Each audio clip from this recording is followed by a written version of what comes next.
Hola a todos, en esta clase vamos a hablar de cáncer de esófago, específicamente del adenocarcinoma de esófago y del carcinoma epidermoide.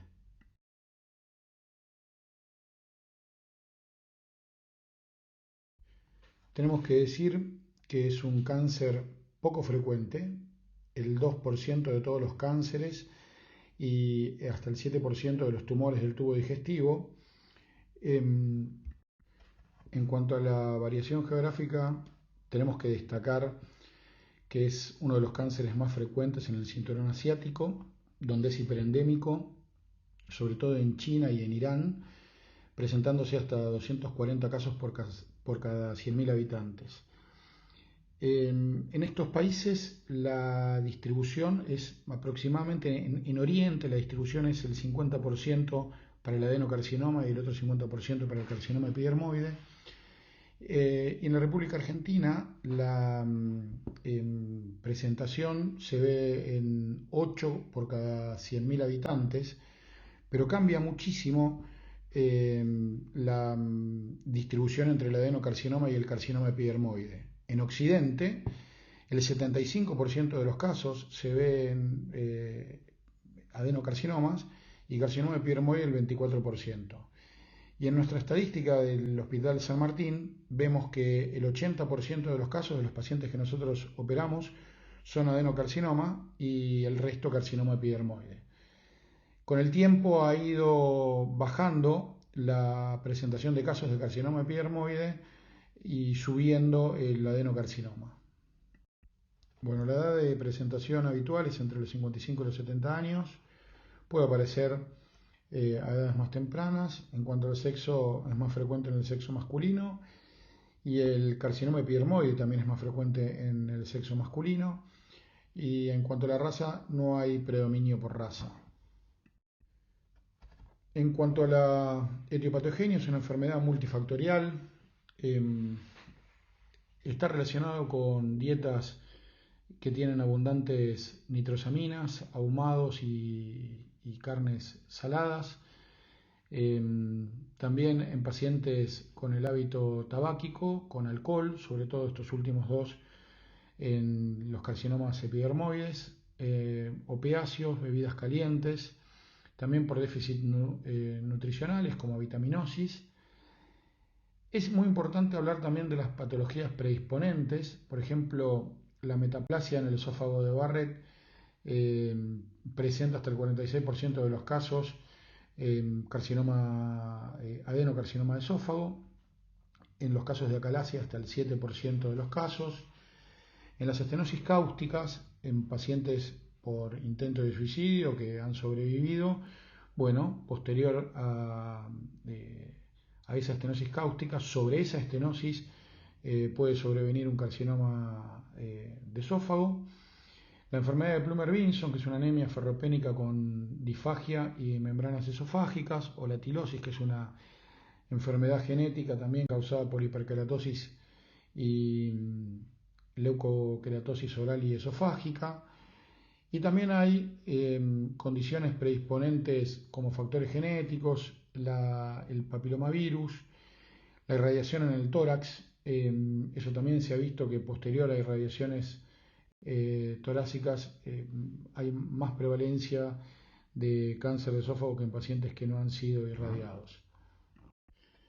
En cuanto a la macroscopía, tenemos tres formas de presentación, objetivables mediante videoendoscopía digestiva alta, que es la presentación vegetante, el cáncer ulcerado y el infiltrativo. Tenemos que mencionar que en las regiones endémicas, en los países asiáticos, las formas de presentación del cáncer esofágico es en muchos casos como carcinomas tempranos, debido a que se desarrollan programas de screening para búsqueda de esta patología que es más frecuente, que es muy frecuente en esa población.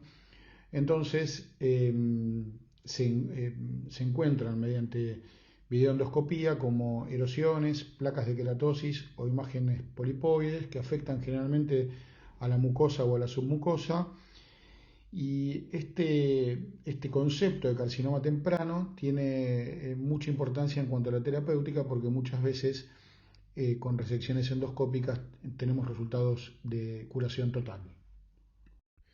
En cuanto a la localización, podemos dividir el esófago en tres tercios, en tercio superior, tercio medio y tercio inferior.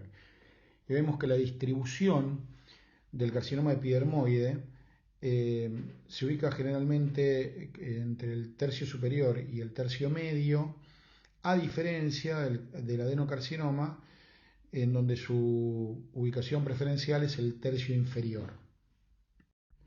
Y a los tumores del tercio inferior, como dijimos anteriormente, que son los adenocarcinomas, los vamos a subdividir de acuerdo a la clasificación de Siebert. Siebert es un cirujano que aún vive, alemán, que los dividió en tres tipos, tipo 1, tipo 2 y tipo 3. El adenocarcinoma tipo 1 se ubica 1 centímetro por encima de la unión esófago-gástrica hasta 5 centímetros por encima. Entre 1 y 5 por arriba es el tipo 1. Ahora, el tipo 2 se encuentra 1 centímetro por arriba de la unión esófago-gástrica y 2 centímetros por debajo. Ese es el tumor tipo 2. Y el tipo 3, que se llama subcardial, se encuentran 2 centímetros por debajo de la unión esófago-gástrica hasta 5 centímetros de la misma. Entonces tenemos el tipo 1, adenocarcinoma de tercio distal de esófago, el tipo 2, que es el tumor de cardias, y el tipo 3, que se llaman tumores subcardiales. En cuanto a la histología de los tumores de esófago, tenemos tumores epiteliales y no epiteliales. Vamos a ahondar solamente en los más importantes, y son el carcinoma epidermoide y el adenocarcinoma. El resto de los tumores es muy, pero muy poco frecuente. Entonces, como estos dos tienen presentaciones clínicas diferentes y abordajes terapéuticos diferentes, creemos que lo más importante es dejar esta idea bien firme en cuanto al, repito, carcinoma epidermoide y el adenocarcinoma. En cuanto a la diseminación o progresión del tumor, tiene dos formas. Una forma es la intraesofágica y la otra es la extraesofágica, que tiene tres subtipos. La intraesofágica lo hace a través de metástasis resurgentes, los americanos lo llaman skip metástasis, y se da por émbolos de células que lo hacen a través de plexos linfáticos submucosos. Entonces uno encuentra el tumor y puede encontrar a 2 centímetros o más de 2 centímetros del tumor primario un nuevo tumor. Esa sería la extensión intraesofágica. Y la progresión extraesofágica puede ser directa, hemática o linfática. La directa o por contigüidad. Lo importante para destacar es que los tumores de tercio medio o de tercio inferior generalmente no invaden a estructuras vecinas, pero todo lo contrario ocurre con los tumores de tercio superior, que generalmente sí tienen esa agresividad a estructuras mediastínicas. Por eso mismo, los de tercio superior, con esta invasión temprana a órganos adyacentes, mediastinales, como tráquea, laringe, bronquios y nervio recurrente, dan cuadros clínicos muy característicos. Bueno, la segunda forma de progresión extraesofágica es la linfática, creo que es la más importante, es la más frecuente, afecta hasta la mitad de los pacientes. Y los grupos ganglionares afectados son los paresofágicos, los periesofágicos y los lateroesofágicos.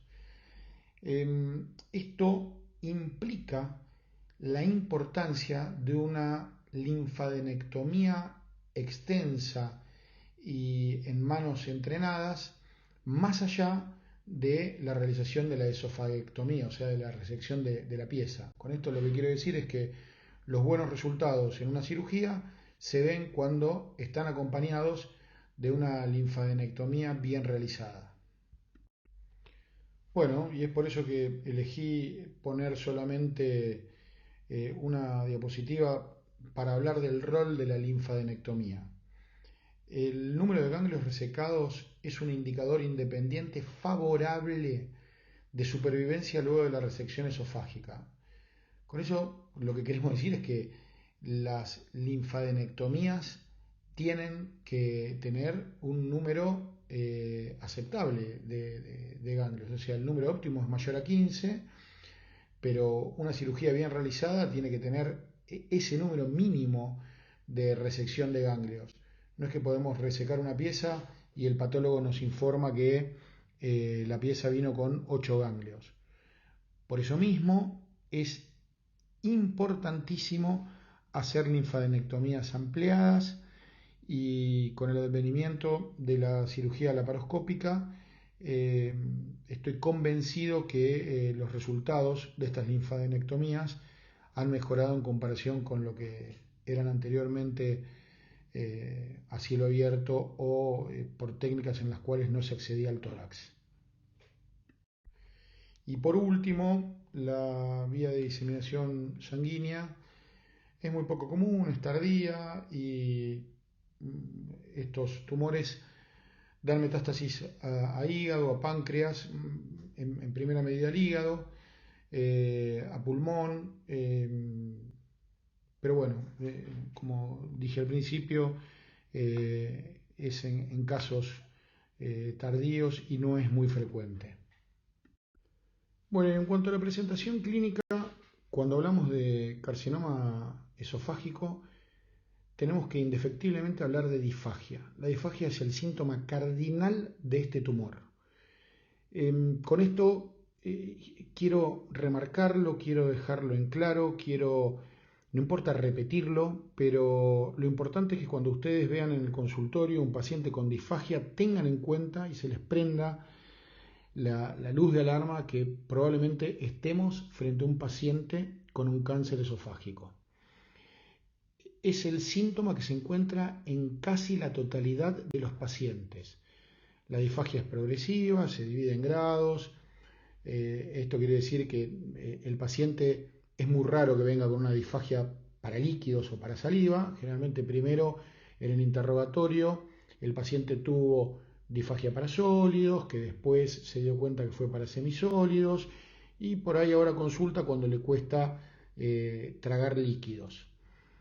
Se da cuando se alteran el 75% de la circunferencia del órgano y toda disfagia de menos de un año se considera neoplasia hasta que se demuestre lo contrario. La disfagia no es un síntoma que nosotros podemos menospreciar, hay que estudiarla siempre, en todos los casos. Y acá les dejo un cuadrito para que vean la diferencia entre una disfagia maligna, que es la disfagia que presentan los pacientes con carcinoma de esófago, y una disfagia benigna, que por ejemplo se da en los casos de acalasia.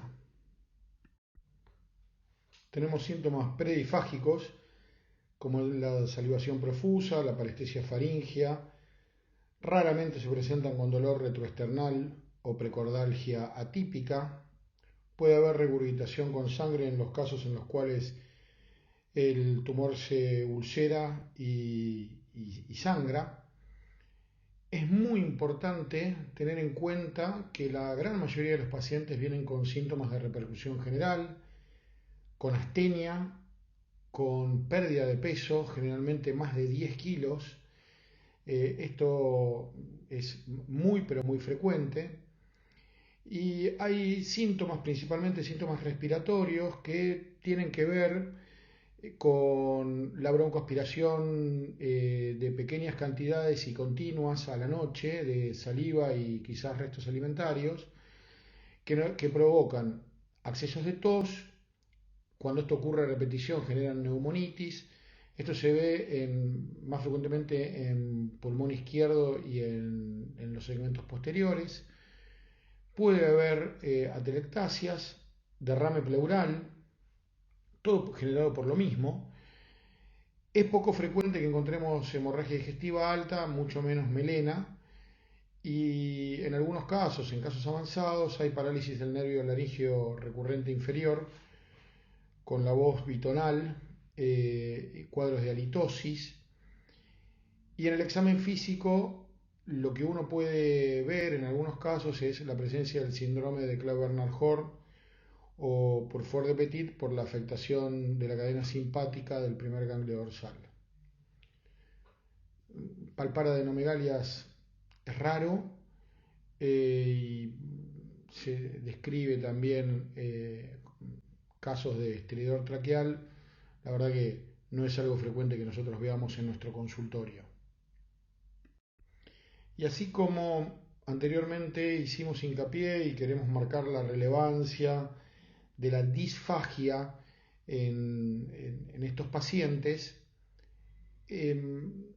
puse también este slide porque creo que es muy pero muy importante que se acompañe la importancia de la disfagia con la videoendoscopía digestiva alta, que va a ser el método más importante para poder diagnosticar a estos pacientes. Diagnosticar y en algunos casos nos sirve para hacer algunas otras cosas terapéuticas, pero quiero hablar de la importancia de la veda. Entonces, se le hace videoendoscopía digestiva alta a toda nueva disfagia, a los pacientes con sangrado gastrointestinal siempre, a los que tienen vómitos o aspiraciones recurrentes y sobre todo si esos pacientes tienen los síntomas de repercusión general que dijimos anteriormente, como pérdida de peso y falta de apetito. En cuanto a los exámenes complementarios, vamos a hablar de todos los que se pueden pedir y de los más importantes. Por supuesto, vamos a pedir un laboratorio, una radiografía de tórax que cada vez tiene menos relevancia, un estudio contrastado esófago-gástrico, la tomografía axial computada, la resonancia. En los lugares donde tenemos accesibilidad no es frecuente que todos los hospitales lo tengan, pero sí creo que es el método complementario que más ha avanzado en los últimos años, pedir la ecoendoscopía. El PET scan también nos sirve para discriminar en algunos estadios. Siempre, como dijimos anteriormente, a estos pacientes, siempre hay que pedir una videoendoscopía digestiva alta. En algunos casos tenemos que pedir una broncoscopía, sobre todo en los tumores de tercio superior. La videoendoscopía va a venir con una biopsia. A esa biopsia, en los últimos años, le vamos a pedir marcadores de biología molecular. Y tenemos que tener en cuenta que estos pacientes, de ser pasibles de un tratamiento quirúrgico, tenemos que saber qué capacidad respiratoria tienen. ¿Por qué? Porque son pacientes que en muchas oportunidades van a sufrir una toracoscopía o una toracotomía, y eso implica que se colapse uno de los pulmones durante la cirugía. Entonces tenemos que ver qué función pulmonar tienen y, por supuesto, como toda cirugía, también un estudio cardiológico previo. A esto habría que sumarle también que bueno, está implícito dentro del laboratorio el estado nutricional, ¿sí? El estado nutricional previo. Bueno, en cuanto al laboratorio, no hay marcadores específicos para este tumor. Vamos a pedir el laboratorio para evaluar funciones de órganos vitales, función hepática, función renal, coagulograma. Pero creo que lo más importante es evaluar, como dijimos anteriormente, el estado nutricional. Es mandatorio, en lo posible, tener dentro del equipo de abordaje de estos pacientes a especialistas en soporte nutricional. Tengamos en cuenta que estos pacientes en la mayoría de los casos vienen desnutridos, hipoproteinémicos, y son pacientes que, si se les puede realizar una cirugía como tratamiento, esa cirugía va a llevar anastomosis, y esas anastomosis, como ustedes bien saben, no funcionan bien en pacientes en los cuales no hay un nivel de proteínas aceptable. Por eso mismo tenemos que lograr llevar al paciente a la cirugía con un estado nutricional satisfactorio. Y tenemos muchísimas posibilidades de lograrlo, con alimentación enteral, con alimentación parenteral, eh, aportándole, colocándole una sonda K108 a través de la videoendoscopía en la cual le hacemos el diagnóstico y tenerlo quizás un par de semanas con soporte nutricional para llevarlo al mejor estado y poder afrontar la cirugía en condiciones óptimas. La radiografía de tórax no aporta grandes novedades últimamente, se pide, es mandatoria, por supuesto. Creo que hoy por hoy, en el 2023, nos sirve para poder evaluar también algunas alteraciones en campos pulmonares, derrame pleural, atelectasia, que luego las vamos a significar más específicamente con una tomografía computada de tórax. El tránsito valitado se sigue pidiendo y nos permite ver la localización y la extensión de la lesión y la forma si bien obviamente vamos a tener el nombre y apellido con la endoscopía, vamos a tener la forma de esa estenosis. La tomografía computada la pedimos para evaluar invasión extraparietal, metástasis a distancia.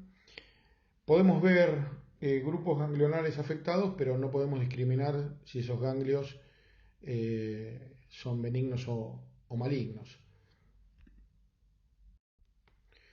Bueno, la ecoendoscopía creo que ha sido el método complementario que ha aparecido en los últimos 15 años como estrella para el diagnóstico de estos tipos de tumores. Por supuesto que es operador dependiente, por lo tanto es mandatorio hacerlo en centros en los cuales hay grupos especializados y con ciertos años de experiencia. Es superior a la tomografía en cuanto a la estadificación. Es el método que mejor evalúa el compromiso parietal, el T, y aparte nos sirve para hacer punciones guiadas con aguja fina a ganglios paraesofágicos y poder discriminar si esos ganglios eran ganglios benignos o malignos. Y bueno, como contra, lamentablemente no la tienen todos los centros, no es un método que se ha popularizado, y bueno, y no todas las obras sociales lo cubren. En cuanto a la videoendoscopía digestiva alta, vinimos hablando a lo largo de todo el teórico, es el método de elección para... si ustedes tuvieran que elegir un solo método, o si les dijeran, señores, tienen la posibilidad de elegir un solo método para diagnosticar un tumor esofágico, sin duda que es la videoendoscopía digestiva alta.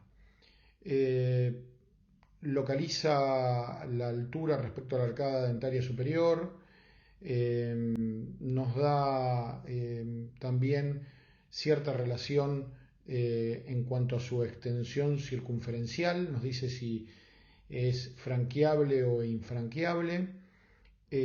Aparte nos puede servir, como dijimos anteriormente, para progresar una sonda K108 en los pacientes en los cuales sabemos de antemano que están hipoproteinémicos y necesitamos nutrirlos a través de suplementos de alimentación enteral. Y la cromoendoscopía, que es algo que se asocia a la videoendoscopía, es una técnica que consiste en la aplicación de diferentes tinciones sobre la mucosa digestiva y mejora la calidad del diagnóstico. Esta puede ser digital o mediante el uso de colorantes. Y hoy por hoy yo diría que la gran mayoría de los hospitales grandes de la República Argentina tienen la posibilidad de hacer una videoendoscopía con grupos de gastroenterólogos entrenados, motivo por el cual hago hincapié en que es un método que los alumnos no se lo pueden olvidar y lo tienen que tener en la cabeza cuando piensen en el diagnóstico de un cáncer de esófago. La videoendoscopía se acompaña, por supuesto, de toma de biopsia y últimamente para los tumores indiferenciados se piden diferentes pruebas de inmunohistoquímica. Como resumen, me pareció importante poner que el laboratorio es un laboratorio general con los parámetros nutricionales, que no hay marcadores que hayan mostrado buena sensibilidad, la TAC de cuello, tórax y abdómenes con contraste oral y endovenoso, la econdoscopía, como hablamos anteriormente, su principal función es la definición del T y de los grupos ganglionares en los pacientes que se ha descartado metástasis a distancia por TAC. Tiene altísima precisión en el T y en los ganglios. Esa sensibilidad se incrementa cuando le hacemos punción con aspiración y aguja fina. El PET scan modifica el estadio en el 20% de los casos en los cuales la TC es negativa. Esto quiere decir que hay pacientes que tienen una tomografía negativa en cuanto a metástasis a distancias y sin embargo le hacemos un PET y el PET nos da positivo.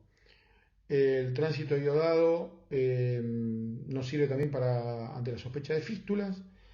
La toracoscopía y la laparoscopía se utilizan en centros de altísima experiencia y la broncoscopía en tumores a nivel o por encima de la carina. Bueno, acá tenemos la estratificación TNM, que va a ser diferente para el carcinoma epidermoide que el adenocarcinoma.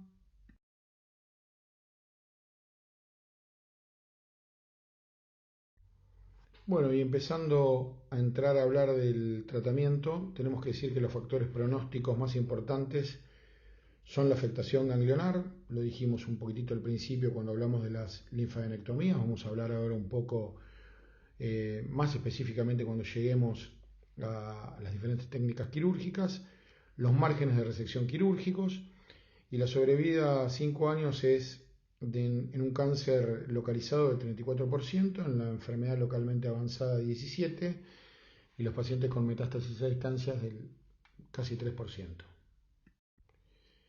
Bueno, acá en Argentina el tratamiento del paciente debe ser multidisciplinario. El equipo tiene que estar conformado por un oncólogo, un cirujano, un gastroenterólogo, un radioterapeuta, especialistas en soporte nutricional. Y la elección del tratamiento adecuado depende del estadio de la enfermedad, de la edad del paciente, de las características clínicas del paciente y por supuesto de la experiencia del centro en el cual se encuentre. Podemos hacer tratamientos con intención curativa o con intención paliativa. Con intención curativa, cirugía, tratamiento endoscópico y radioquimioterapia definitiva. Y con intención paliativa, quimio-radioterapia, braquiterapia, alimentación y tratamiento del dolor. Conceptos importantes a tener en cuenta. Cáncer de esófago potencialmente curable. ¿Cuáles son los tumores de esófago potencialmente curables? Los tumores no metastásicos, los tumores pasibles de resección quirúrgica, los tumores localmente avanzados con posibilidad de respuesta a quimioterapia y radioterapia preoperatoria. Eso, más adelante vamos a hablar específicamente de esos. Y a tumores que llegan solo a la adventicia con ganglios positivos regionales, que puedan ser resecados en linfadenectomías ampliadas. Principios de tratamiento para cáncer de esófago potencialmente curable. Para un tumor in situ, resección mucosa endoscópica, ¿dónde se ve esto? Esto se ve en los países en los cuales la incidencia del tumor de esófago, países asiáticos, es muy alta. Entonces, resección mucosa endoscópica. T1A, resección mucosa endoscópica más ablación. El T1B no hay discusión en cuanto a que son tumores en los cuales se ven muy beneficiados con una esofagiectomía. En algunos países hacen resección mucosa endoscópica más ablación. En los T2 esofagectomía siempre y cuando el tumor es menor a 2 centímetros y es diferenciado histológicamente. Si fuera indiferenciado, habría que hacerle neoadyuvancia preoperatoria. El T3 y el T4A, neoadyuvancia, evaluamos respuesta y si el paciente tiene respuesta, va a ir a cirugía. Y en los pacientes en los cuales tenemos ganglios positivos regionales, hacemos neoadyuvancia, evaluamos respuesta y si la respuesta fue positiva, van a cirugías con intenciones curativas. Bueno, vamos a hablar de los principios de cirugía para los cánceres de esófago potencialmente curables. ¿Qué le hacemos a cada tumor? ¿Cómo tratamos a cada tumor? Si tenemos un carcinoma epidermoide en tercio superior, no se discute en ningún lugar del mundo, se le hace quimioterapia y radioterapia, no se les hace cirugía. Si el carcinoma epidermoide se encuentra en el tercio medio o el tercio inferior, tampoco es discutible, se hace una esofagectomía con triple abordaje, se llama técnica de McEwan. Esto es, lo voy a explicar, me va a llevar un tiempito, pero quiero ser claro. ¿Cómo se hace? Se puede hacer por vía laparoscópica o por vía laparotómica, por vía abierta o por vía laparoscópica. Una triple abordaje, ¿por qué? Porque tiene un abordaje abdominal donde se prepara el tubo gástrico. Tengan en cuenta que nosotros vamos a resecar el esófago y hay que hacer una unión, una anastomosis, hay que continuar el tránsito con algo. Bueno, ¿cuál va a ser el tubo que va a suplantar el esófago? Un tubo que vamos a fabricar a expensas del estómago. Entonces, en el abordaje abdominal se se fabrica el tubo gástrico. Con el abordaje torácico lo que hacemos es la resección del órgano, la resección del esófago y aparte y fundamental la linfadenectomía mediastinal. Y el abordaje cervical es para cuando uno sube el tubo gástrico poder anastomosar el extremo proximal del esófago con precisamente con el tubo gástrico. Esto durante mucho tiempo se hizo por vía abierta con la altísima mortalidad que tiene y morbilidad que tiene, porque imagínense que a un paciente había que hacerle una laparotomía, una toracotomía y una cervicotomía. Bueno, en los últimos 15 años o 20 años se ha desarrollado esta técnica, la técnica de McEwan, pero todo por vía mini invasiva. ¿Qué quiere decir? Que el tubo gástrico se hace por vía laparoscópica, con incisiones mínimamente invasivas. El abordaje torácico se hace por toracoscopía. La resección del tumor y la linfadenectomía se hace por vía toracoscópica.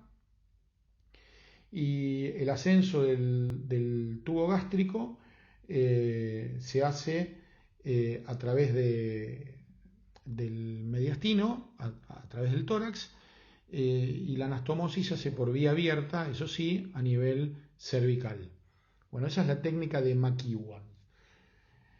Si tenemos la discusión en el mundo se da cuando tenemos un adenocarcinoma. ¿Qué hacemos con los diferentes tipos de adenocarcinoma? Recuerden la clasificación de Siebert. Tenemos el tipo 1, que era el que estaba por encima de la unión esófago-gástrica, el tipo 2 que estaba por encima y por debajo, y el tipo 3 que era el subcardial. Bueno, si tenemos un adenocarcinoma tipo 1, podemos hacer dos técnicas quirúrgicas. La técnica de triple abordaje, que es la que describimos recién, o el abordaje torácico y abdominal, que se llama Ivor-Lewis. Esto quiere decir que no se abre el cuello, no se aborda el cuello, y el tubo gástrico se anastomosa al tercio medio del esófago. Y la anastomosis queda en el tórax. Esa es la técnica de Ivor Lewis.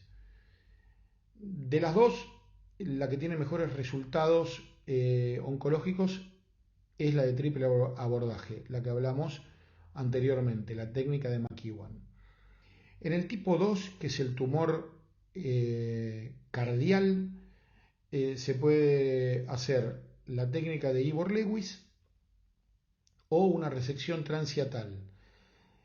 La resección transhiatal es una resección que se hace a ciegas, es poco oncológica, solamente reseca los ganglios que están pegados al esófago,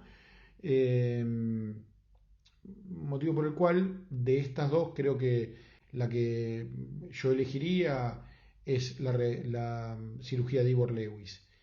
Y en los tumores de esófago tipo 3 o subcardiales, lo que se le hace al paciente es no se toca el esófago, se hace una gastrectomía total con una linfadenectomía gástrica tipo D2, y también en este caso no hay discusiones. Ahora bien, hubo un cambio radical en los últimos años con la presentación de un trabajo en el cual se utilizó radio y quimioterapia preoperatoria para los pacientes con cáncer de esófago, que se llamó CROSS, y marcó un antes y un después en la terapéutica de estos pacientes, así que vamos a hablar un poquitito de qué se trata. Bueno, ¿qué es lo importante que demostró este estudio? Lo más importante de todo es que aumentó la supervivencia a los 5 años. La neoadjuvancia más la cirugía lograron 47% de supervivencia a los 5 años versus 34% de la cirugía. ¿Cómo se hace el CROSS? Es un esquema de quimioterapia y radioterapia que luego de 8 semanas el paciente está en condiciones de ser operado. Se lo revalúa, se lo reestadifica en esas 8 semanas y se lo opera. ¿A quién está indicado esto? Está indicado para los adenocarcinomas de tipo 1 y para todos los carcinomas epidermoides. Bueno, ¿cómo tratamos a los pacientes con enfermedad metastásica? Con tratamientos paliativos. Se le puede hacer braquiterapia, que tiene menos complicaciones que la colocación de los stents metálicos. Durante mucho tiempo se utilizaron estos stents para paliar los cuadros de disfagia, pero eran medidas que generaban también grandes complicaciones, perforaciones esofágicas, fístulas. Le podemos hacer quimioterapia a los pacientes que tienen adenocarcinoma y un buen performance status. Y últimamente se pueden hacer biomarcadores, el HER2, que es la expresión de una proteína en el tumor, y que si la expresión es positiva, se puede hacer un tratamiento de quimioterapia con trastuzumab y con anticuerpos monoclonales. Esto se utiliza para el adenocarcinoma y la verdad que ha prolongado la sobrevida de estos pacientes en forma considerable. Vamos a aprovechar y vamos a hacer un repaso de los tipos de cirugía que tenemos para abordar estos pacientes. La esofagectomía transtorácica, en la cual se hace una apertura del tórax, en la cual puede ser por vía abierta o por vía mini-invasiva.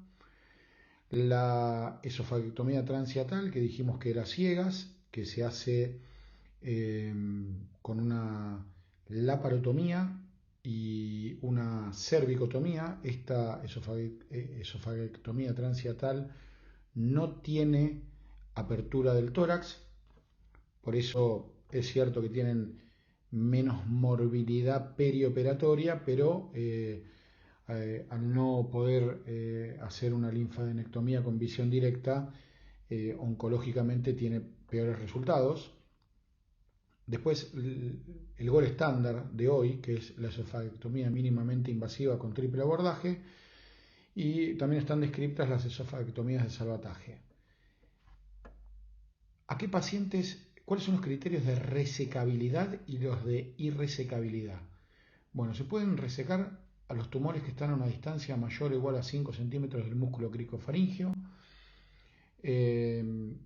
a los que tienen un performance status menor o igual a 2, sin comorbilidades que contraindiquen la cirugía, a los tumores de T1, T3 con o sin metástasis regionales ganglionares, y a los T4A que afectan pleura, pericardio, diafragma. Ahora vamos a hablar un poquitito del performance status y qué es. Y a quienes no podemos resecar, a los T4B, que eran los que invadían tráquea, corazón, a los que tienen metástasis a distancia con ganglios linfáticos no regionales positivos, y a los pacientes con un performance status 3 o 4. El performance status es una escala que se utiliza para evaluar el estado actual del paciente. Va del grado 0 al grado 4.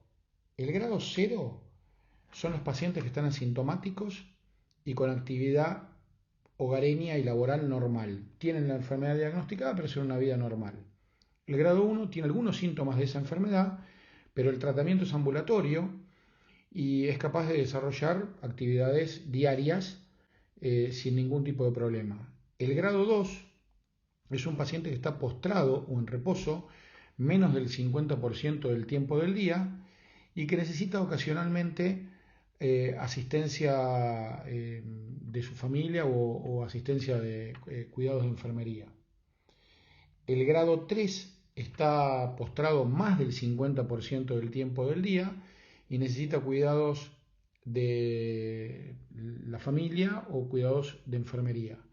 Y el grado 4 es un paciente que está postrado todo el tiempo, el 100%, tiene incapacidad total y necesita cuidados totales de la familia o enfermería.